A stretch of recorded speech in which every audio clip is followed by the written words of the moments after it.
हाय, मी ऋतुजा. तर आज जेवणासाठी ही भिजवून कुरडईची भाजी मी बनवली होती, जी की मला खूप जास्त आवडते आणि आरुषचं माझ्या उलट आहे. त्याला ती भाजी अजिबात आवडत नाही आणि त्याच्या पप्पांनाही अजिबात आवडत नाही ती भाजी. खाण्याच्या सगळ्या गोष्टींवर लेकरू त्याच्या पप्पांवरच गेले.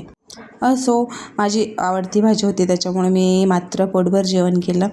आज त्याने मला एवढं दमवलं होतं ना, जवळजवळ मी त्याला 2 तास झोपी लावायचा प्रयत्न करत होते, पण पोरगं कसंच झोपलं नाही आणि वरतून असा पसारा घालून बसलं होतं सगळ्या घरात. त्याला माहिती होतं की गावाला जायचं आहे, त्याच्यामुळेच त्याला झोप येत नसेल बहुतेक. त्याला गावाला जायची एवढी उत्सुकता होती ना, की तो झोपलाच नाही, घसाच झोपला नाही. शेवटी मीच वैतागले आणि म्हटलं, कर बाबा, तुला काय करायचं आहे ते. आणि त्याला बोलले मी की मी नाही बोलत तुझ्यासोबत, तर असा मला मस्का लावत होता. मस्का लावायला एक नंबर आहे पोरगं. त्याला झोपी लावून मला खूप सारी कामं करायची होती, बॅग पॅक करायची होती, पण पोरगं काही झोपलंच नाही. सगळी कामं माझे अर्धवट राहिले. आरुषच्या पप्पांचं आल्यावरती बोलणंही खाल्लं की ते बोलले होते मी येऊस तोपर्यंत आवरून ठेव, पण माझं काय आवरलेलंच नव्हतं, त्याच्यामुळे त्यांची बोलणीही खाल्ली.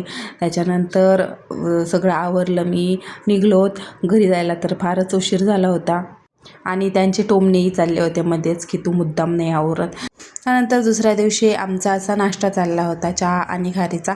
आरुषला दूध दिलं होतं आणि सगळे मिळून सगळ्यांनी असं गोल करून बसलो होतो आणि आमचा नाश्ता चालला होता छानपैकी.